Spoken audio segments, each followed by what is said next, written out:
Vim para promover as mudanças políticas, mudanças econômicas, mudanças sociais. O sucesso do Brasil será a consagração dos valores ocidentais de uma democracia. Agora é vencer ou vencer. Que Deus nos ajude. Repito-lhes que o real é a conquista política de todo o povo brasileiro. Deixa de ser um Estado, faz de conta que faz tudo, mas continua a ser um instrumento fundamental. Recebendo um prêmio, estamos recebendo como políticos, que priorizamos o combate à fome. Para que nossos trabalhadores e nossas trabalhadoras melhorem sua capacidade de produzir e de consumir. É uma vitória do Brasil na luta contra o desemprego e na construção de um país mais competitivo. Temos um presidente que não deseja e nem provoca rupturas, mas tudo tem um limite. Desconjurar a ignorância, que tal? O Brasil e os brasileiros superaram a ditadura militar de forma lenta e gradual, num arranjo que mobilizou o país. Uma nova Constituição foi elaborada a partir de valores segundo os quais era necessário superar problemas históricos. A nova República registrou avanços políticos com o multipartidarismo, registrou avanços econômicos com a estabilização da moeda, registrou avanços sociais com programas de distribuição de renda. Mas então, esse arranjo começou a ruir. As ruas foram tomadas por quem não se sentia mais representado ou pedia por serviço público de melhor qualidade. A justiça deu resposta torta a escândalos de corrupção. A economia, que parecia forte, logo colapsou em recessão. Os políticos perdidos testaram os limites da democracia. O debate público ficou intoxicado. Uma onda reacionária se espalhou, ancorada numa nova direita extremista, em líderes religiosos e em militares. Qual é o país que emerge dessa crise chamada Brasil? Qual é a real disposição das elites do poder nacional de buscar um novo pacto, a partir de consensos mínimos contra a barbárie? Eu sou Conrado Corsaletti e este aqui é o Politiquês, o podcast de política do Nexo.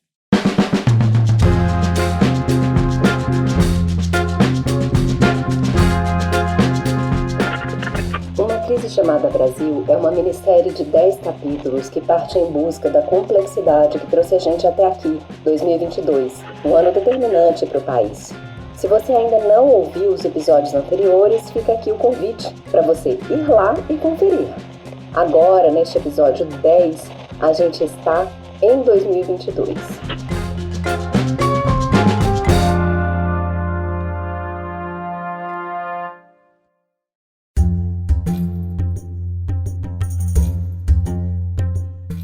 Outubro de 2022 é mês da 9ª eleição presidencial com voto direto no Brasil desde o fim da ditadura militar. A disputa é protagonizada por Luiz Inácio Lula da Silva, ex-presidente que tenta voltar ao comando do país, e por Jair Bolsonaro, presidente que tenta permanecer no comando do país. Um país que, na nova república, teve 5 nomes eleitos por vontade popular para ocupar o cargo máximo do Palácio do Planalto, sede da administração federal. Fernando Collor de Mello eleito. Submeto hoje ao Legislativo as primeiras medidas que estamos adotando com vistas à execução do projeto de reconstrução nacional. Fernando Henrique Cardoso eleito e reeleito. Nos últimos anos, se é verdade que muito foi feito, ainda resta muito por fazer. Luiz Inácio Lula da Silva eleito e reeleito. Eu posso dizer a vocês que, embora não tenhamos feito tudo o que nós gostaríamos de fazer, fizemos muito mais do que já tinha sido feito em qualquer outro momento.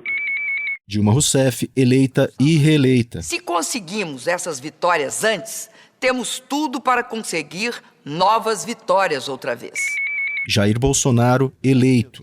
Hoje temos um governo que acredita em Deus, respeita seus militares, defende a família e deve lealdade ao seu povo. A nova república teve também um governo civil eleito indiretamente, apenas por parlamentares. Foi o primeiro governo da nova república, aliás. Um governo cujo eleito, Tancredo Neves, estava doente e nem chegou a governar. Ou seja, a nova república já começou lá em 1985, com um vice na presidência, José Sarney. Cada brasileiro ou brasileira será e deverá ser um fiscal dos preços. Nessas quase 4 décadas, durante quase uma década inteira, o país foi administrado de forma não sequencial por vice-presidentes. Além do José Sarney, que substituiu o Tancredo Neves, o Palácio do Planalto teve o Itamar Franco, substituto do Collor, que caiu sob acusações de envolvimento direto em esquemas de corrupção. A nação pode estar certa que não haverá corruptos nesse governo. E teve ainda o Michel Temer, substituto da Dilma, que caiu sob acusações de ter feito manobras fiscais. Todos os nossos esforços estarão centrados na melhoria dos processos administrativos, o que demandará maior eficácia da governança pública. O Brasil proclamou sua república em 1889. Os historiadores dividem o que vem depois em 6 períodos, cada um marcado pela promulgação de uma Constituição diferente. Um golpe militar no fim do século XIX deu início no Brasil à Primeira República, da espada dos marechais, do coronelismo regional, da política do café com leite. A Segunda República vem na esteira de um novo golpe, em 1930, com a ascensão de Getúlio Vargas ao poder. O mesmo Getúlio instalaria a ditadura do Estado Novo com o fechamento do Congresso no fim daquela década, inaugurando a Terceira República. Já a Quarta República, um período democrático, vigoraria de meados dos anos 40 a meados dos anos 60. A ditadura militar, instalada por meio de mais um golpe, seria responsável pela Quinta República, que também teve fechamento do Congresso. Já a Sexta República, ou a Nova República, com a volta da democracia, tem como marco central a aprovação da Constituição de 1988. Quanto a ela, discordar, sim. Divergir, sim. Descumprir, jamais. Afrontá-la, nunca. Traidor da Constituição é traidor da pátria. Esse é Ulisses Guimarães, presidente da Assembleia Constituinte, no ato de promulgação da Constituição de 1988. O texto constitucional formalizou princípios sociais e políticos de um Brasil que buscava superar um passado de violência e arbítrio. Um conjunto de normas que passou a reger um país cansado do autoritarismo, disciplinou o ordenamento jurídico nacional e organizou o papel do poder público, definindo atribuições dos entes da Federação, municípios, estados e União e dos poderes da República, executivo, legislativo e judiciário. Um conjunto de normas que se notabilizou pela ampliação dos direitos sociais e das garantias individuais, buscando, a partir de um extenso detalhamento, evitar eventuais retrocessos institucionais.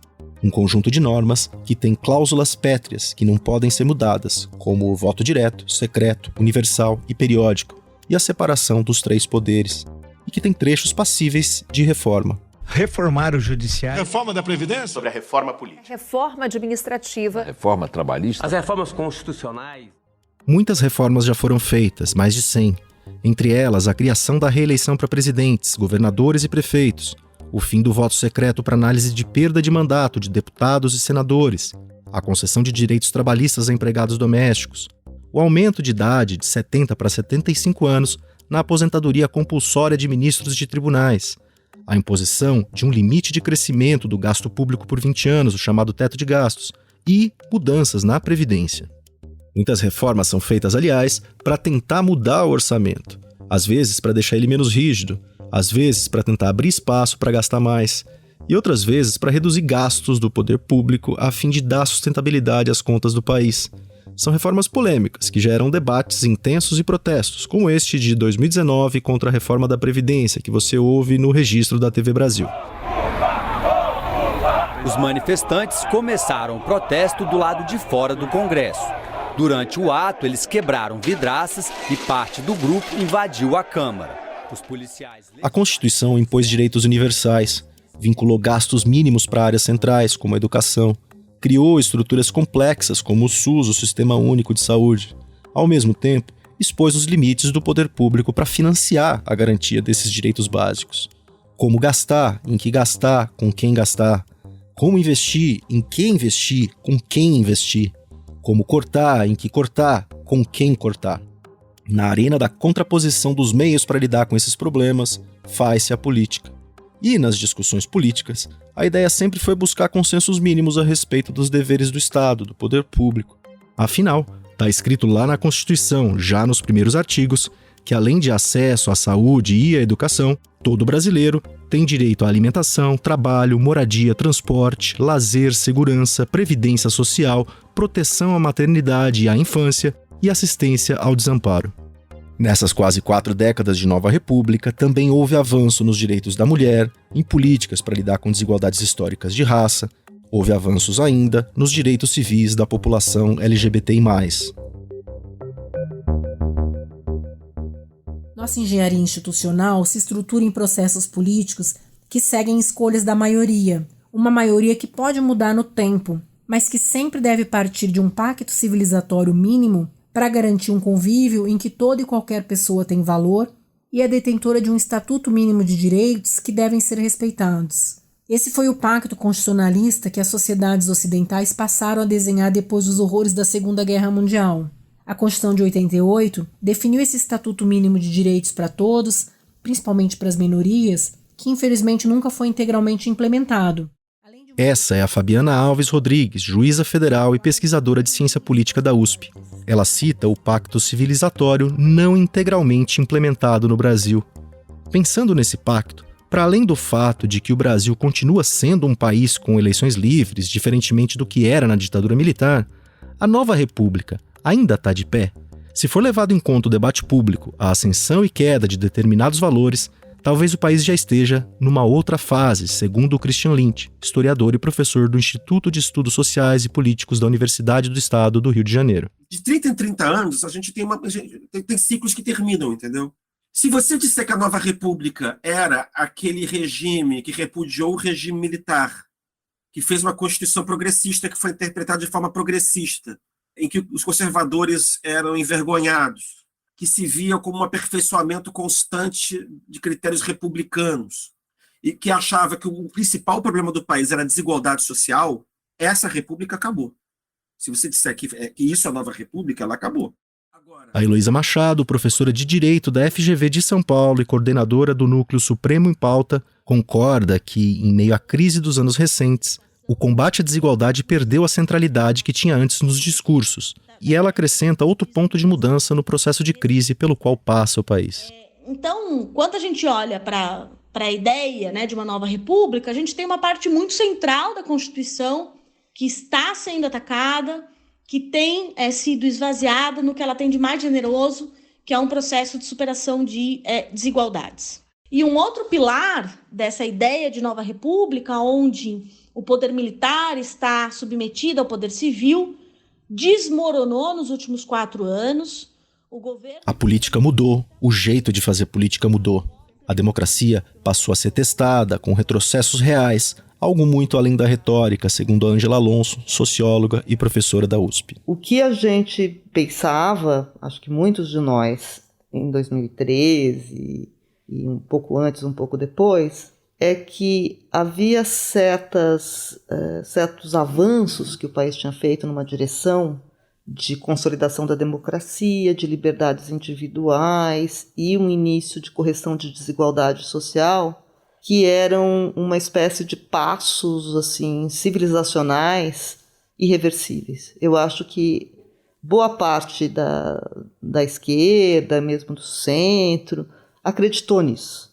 Acreditou que podia, então, brigar entre si sobre outras coisas, tendo estas garantidas. As disputas que caracterizaram a política brasileira na última década ocorreram entre setores da esquerda, entre esquerda e direita, e deram vazão também à extrema-direita. Algo que traz um desafio, segundo Marcos Nobre, professor de filosofia da Unicamp e presidente do SEBRAP, o Centro Brasileiro de Análise e Planejamento. Mudou a economia, mudou a sociabilidade, mudou tudo. E tem o seguinte, ninguém quer voltar para lá. Então, ou se dá um passo adiante significa um projeto de diminuição de desigualdades num ritmo muito mais acelerado e mais profundo, um processo de democratização das instituições muito mais rápido, muito mais profundo, ou se faz isso, ou então a gente não vai voltar para antes de 2013, a gente vai voltar para antes de 1985.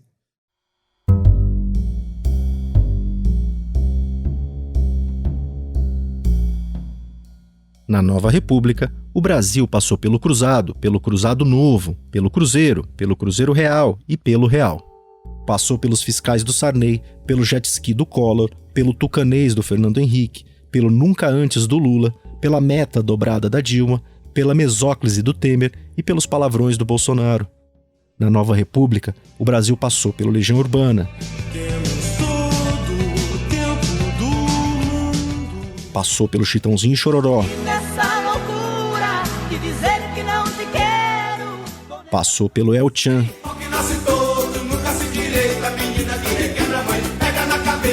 Passou pela Pitty.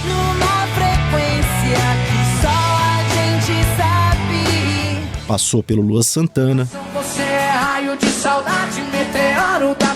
Passou pela Anitta. Prepara que agora é a hora do show das poderosas. Passou pela Marília Mendonça.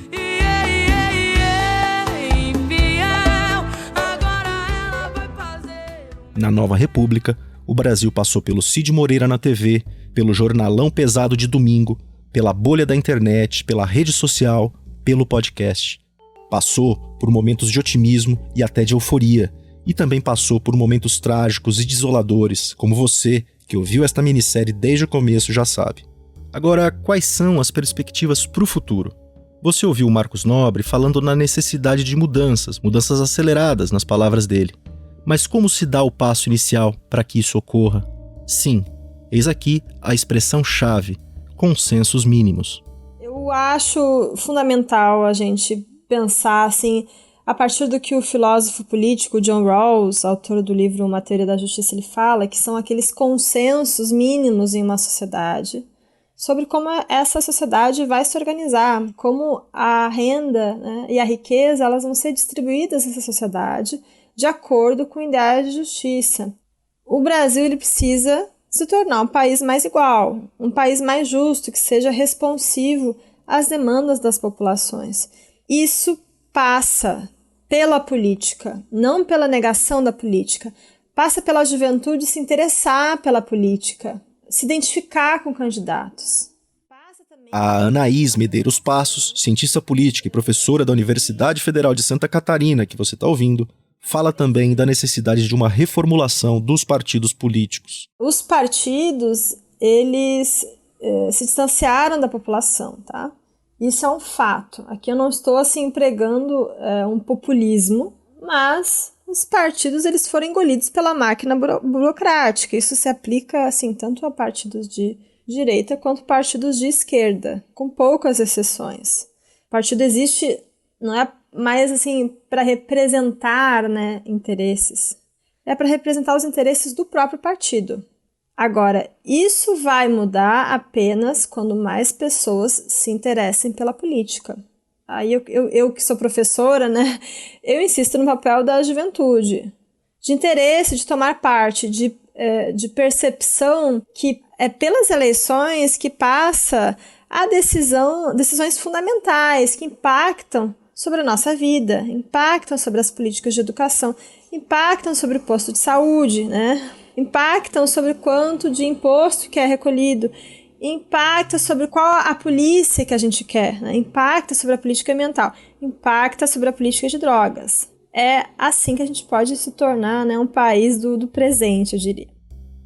Os partidos cumprem um papel fundamental em democracias representativas como o Brasil. Eles ajudam a organizar a preferência da população para que a política não seja algo personalizado.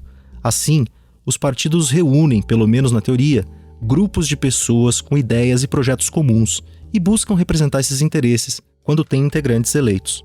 Os partidos são essenciais, mas não são o único meio pelo qual é possível fazer política, como lembra a Mayara Vivian, ativista e integrante do MPL, o Movimento Passe Livre, que deflagrou as manifestações de junho de 2013. Eu acho que a gente tem que disputar consciência e debater e avançar na nossa troca de ideias é fundamental, mas é muito importante que todo mundo que estiver ouvindo o podcast também busque se organizar, seja na sua categoria, no seu bairro, se organizar de alguma maneira, e eu espero que a gente se veja nas ruas, num bom sentido.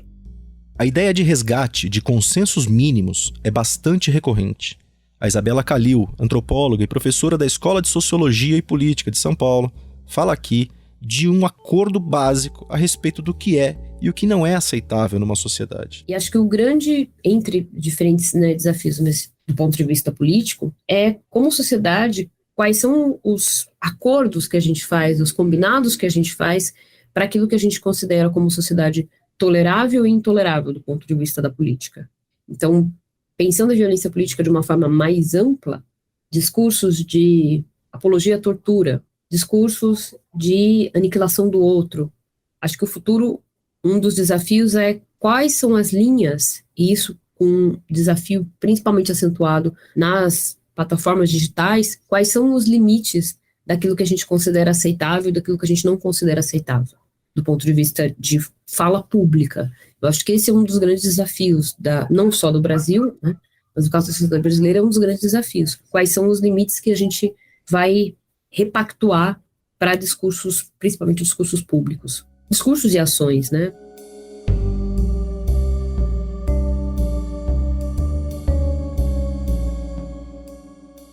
Politicamente, o país vive com uma novidade: o surgimento de uma extrema-direita representativa, com eco na sociedade. Uma extrema-direita que cresceu em meio a essa crise chamada Brasil. Para o Matias Alencastro, pesquisador do SEBRAP e professor de Relações Internacionais da Universidade Federal do ABC, uma das necessidades centrais para que o país chegue a um futuro tão anunciado é esvaziar o extremismo. Então a gente vai ter que aprender a fazer democracia de novo, a criar novas lideranças, criar novos projetos políticos que esvaziem a extrema-direita de uma forma mais determinante.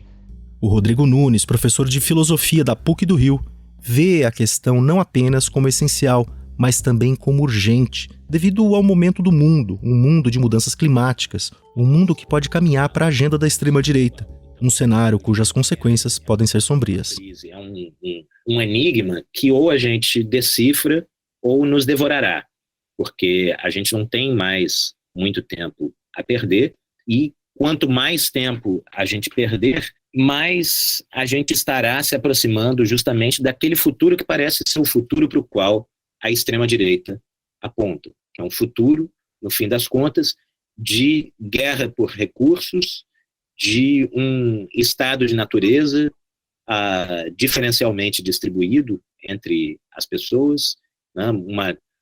A lei do mais forte numa situação em que há alguns que são muito mais fortes e outros que são muito mais fracos, que parece ser... Otávio Amorim Neto, cientista político e professor da FGV do Rio de Janeiro, também vê o futuro de forma pouco animadora. O mundo não está bem. A situação fica mais fácil para o Brasil, para o binômio democracia e desenvolvimento frutificar, quando a economia mundial está crescendo, não tem grandes desarranjos, quando os países centrais têm alguma estabilidade. Não é o caso dos Estados Unidos. Hoje os Estados Unidos é outra democracia profundamente decadente, instável. Então não será fácil a retomada daquele sonho intenso da segunda metade da década de 80. Isso não está pré-determinado, vai depender muito das decisões que tomarmos, não apenas em 2022, mas ao longo desta década. Nós temos que ter governos fortes do ponto de vista democrático, com muito apoio popular, apoio parlamentar, e presidentes dispostos a engajarem os poderes, as suas prerrogativas na coordenação de grandes projetos, de grandes políticas públicas nacionais. O que é que nós estamos vendo no Brasil nos últimos 2 anos? É a combinação de polarização, radicalização e um paroquialismo, um clientelismo na política impressionante. Se continuarmos com esses 3 elementos, nós vamos continuar à deriva, porque essa combinação de polarização, radicalização e a política da bica d'água, sobretudo no poder legislativo, isso não permite a elaboração e implementação de políticas públicas nacionais coerentes de maneira nenhuma. E aí nós vamos, sem jamais termos chegado a uma era de ouro, como a Argentina teve no começo do século XX, nós vamos continuar no passo de país decadente. O Vitor Araújo, cientista político e pesquisador da Universidade de Zurique, na Suíça, alerta para os rumos do debate nacional. O meu pessimismo vem do lugar de que nós teremos cada vez menos pressão por redistribuição no Brasil, e aí é inevitável que os partidos de esquerda tenham que andar um pouco para o centro, e aí você acaba regredindo numa série de discussões, né? Então, o Brasil virou uma espécie de ilha na América do Sul, por exemplo, quando você pensa a questão do aborto. Todos os países estão tentando criar legislações mais progressistas, tentando descriminalizar, tentando resolver essa questão como uma questão de saúde pública, e o Brasil voltou a fazer esse debate nos termos que os americanos fazem, que é pensando numa discussão pro-life, uma discussão quem é a favor da vida, quem não é a favor da vida, discutindo no Congresso Nacional e em comissões à luz da Bíblia e não à luz de ciência, de documentação, de fatos, dados que nós temos sobre isso. Então, o que eu vejo assim, ensinado, assim, num evento de grandes proporções acontecer nas próximas décadas, é que a gente vai caminhar para ser ali um novo Estados Unidos, um Estados Unidos da América Latina. A gente vai pautar as nossas discussões sobre políticas públicas que deveriam ser fundamentadas por evidência e ciência, né, dado que nós somos um Estado, pelo menos no papel laico, por uma discussão que é cristocêntrica. Assim, né? Então O Nelson Jobim, político de longa data, ex-deputado constituinte e ex-integrante de tribunais superiores, olha o quadro com um otimismo moderado.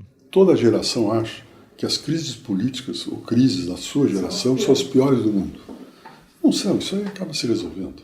Salvo se houver um problema que é difícil que vai haver aí, que se prospere algum golpe, acho que não prospera golpe nenhum, lá depois a gente vai. Agora vai ser difícil, né?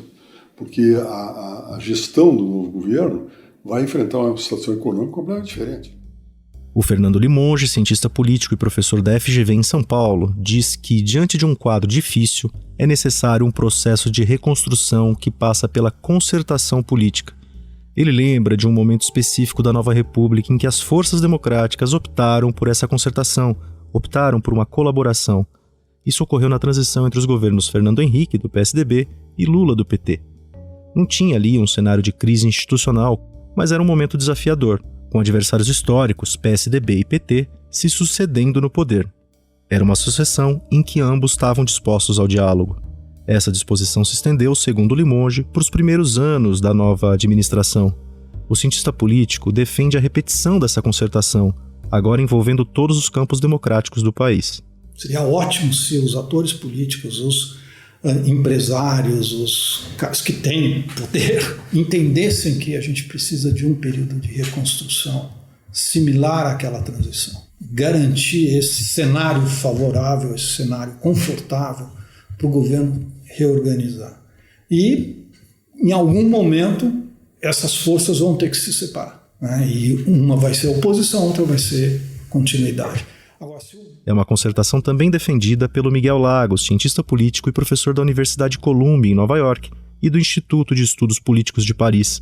Ele aponta outros atores que precisam participar desse processo. Os principais atores políticos, aí eu penso sociedade civil, imprensa, sindicatos, partidos políticos, tem que começar seriamente a pensar em como é que você reconstrói a democracia no Brasil, a partir de uma perspectiva de reconstruir a sociedade democrática, que talvez a gente nunca tenha construído. Acho que esse compromisso tem que ser o mais forte de todos. É claro que não vai ser o governo criando a sociedade democrática, claro que não vai ser a imprensa criando, mas acho que tanto o governo quanto a imprensa, quanto todos esses, eles podem sim contribuir para a construção de uma sociedade democrática.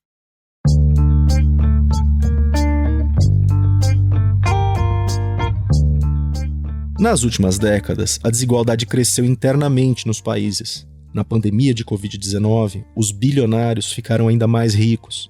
Esse quadro é grave no Brasil, um dos países mais desiguais do mundo.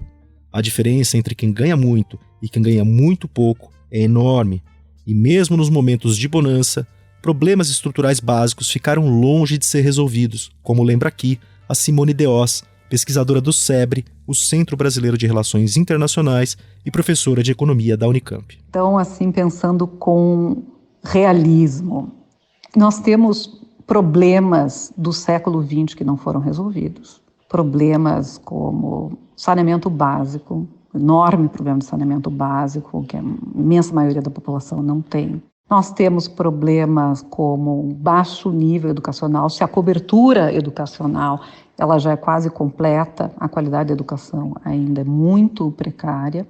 Nós temos problemas como o baixo volume de recursos que é dedicado ainda à produção de ciência e tecnologia, o baixo volume de recursos que ainda é dedicado à educação.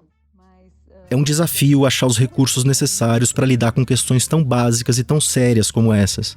O orçamento é um só. Existe uma ampla disputa pela maneira como ele é gasto e também pela maneira como ele é composto. De onde vem o dinheiro, basicamente. E aí, tem uma saída que costuma ser apontada por 10 entre 10 políticos, por 10 entre 10 economistas. A reforma tributária. Pela reforma tributária. Da reforma tributária. Reforma tributária. Da reforma tributária no Brasil. Fazer uma reforma tributária é um consenso. E o país tem 2 problemas básicos na cobrança de tributos da população. O primeiro é que pagar imposto é muito complicado para as empresas.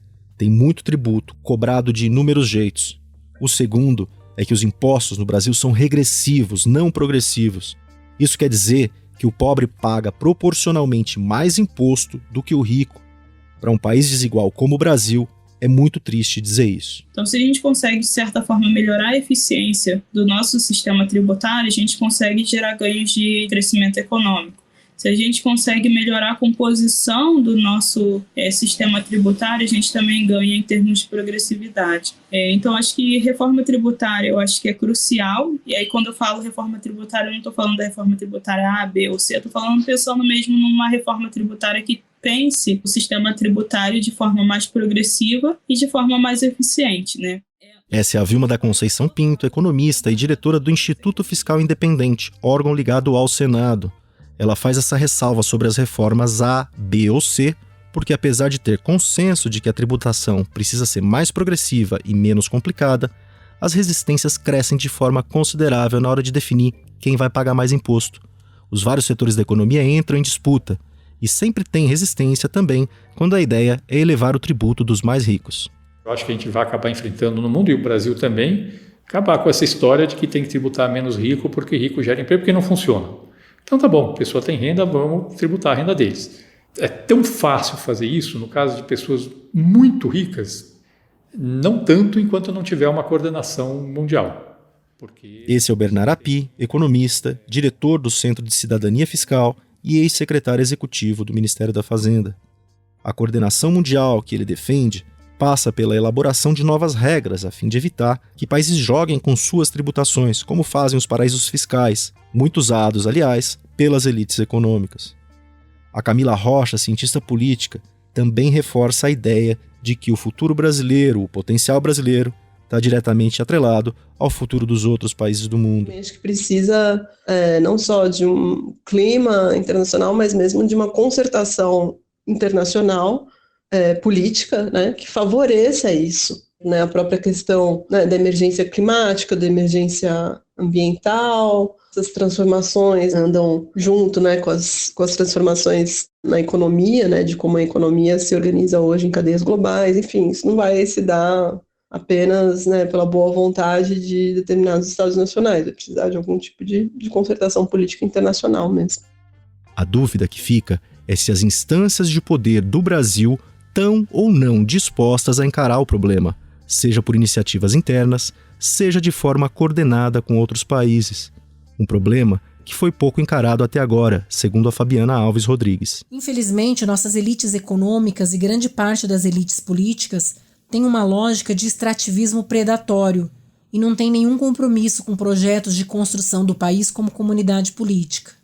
Ainda que nem de longe as provisões constitucionais voltadas à eliminação da pobreza e redução das desigualdades tenham sido atingidas, as crises econômicas dos últimos anos reduziram o valor do bolo a ser dividido. E essas elites não querem abrir mão de absolutamente nada, mesmo diante do avanço da pobreza. Para esses grupos, o Estado e as leis são instrumentos para enriquecimento pessoal e familiar a partir da extração irrestrita das riquezas naturais e exploração da vulnerabilidade das pessoas que só têm sua mão de obra para sobreviver. Mudar essa lógica é essencial para romper o ciclo de crises, para que uma união entre os campos democráticos, para que os consensos mínimos, para que as concertações saiam do papel. E para que essa lógica mude, é preciso de um outro elemento, o confronto, segundo o Michael França, economista e pesquisador do INSPER. Com a atual estrutura socioeconômica e da divisão de poder que a gente tem no Brasil, eu espero mais do mesmo. Mas agora não pode perder de vista que a gente também tem esse movimento acontecendo no tecido social brasileiro, com a maior conscientização dos negros, das mulheres, e a gente vai ter aí uma série de confrontos que vai ser uma ótica natural agora da agenda, esse confronto entre os grupos, né? E aí, com isso, eventualmente, se a gente conseguir encaminhar bem esse processo e incluir bem, né, pessoas boas em postos relevantes da estrutura socioeconômica brasileira, a gente vai conseguir avançar como sociedade.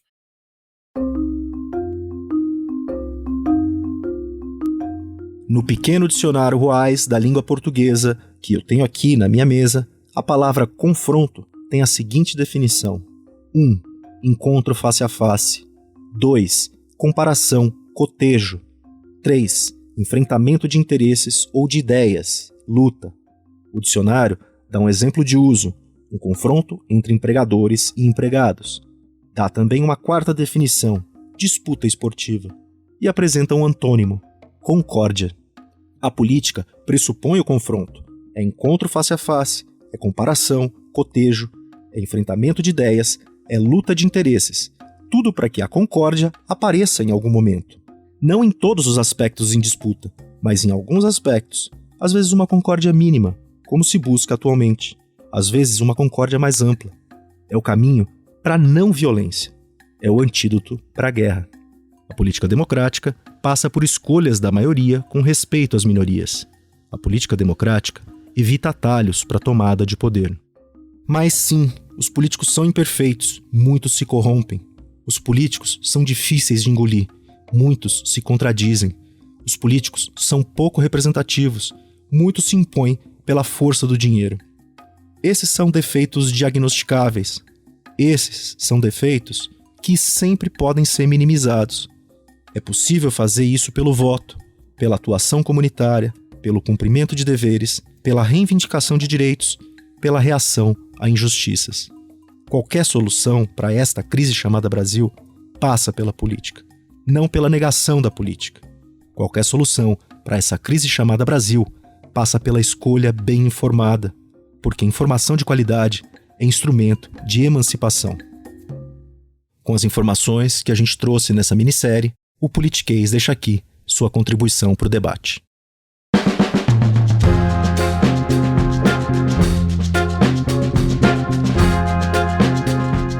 Uma crise chamada Brasil é uma minissérie do Politiquês, o podcast de política do Nexo. Eu, Conrado Corsaletti, fiz roteiro, produção e coordenação geral. A Malu Delgado fez edição, produção e reportagem. A Beatriz Gatti fez produção e checagem. A Isabela Cruz e o Marcelo Rubissec fizeram checagem. O Roberto Soares e o Maurício Abad fizeram edição de áudio. A Rafaela Ranzani fez direção de arte. A Mariana Simonetti fez produção de arte. O Quito Franceschi fez coordenação de marketing e distribuição. A Letícia Arcoverde fez supervisão. A Marina Menezes fez coordenação de relações institucionais. E a Paula Miralha fez direção geral. Bom dia, boa tarde, boa noite.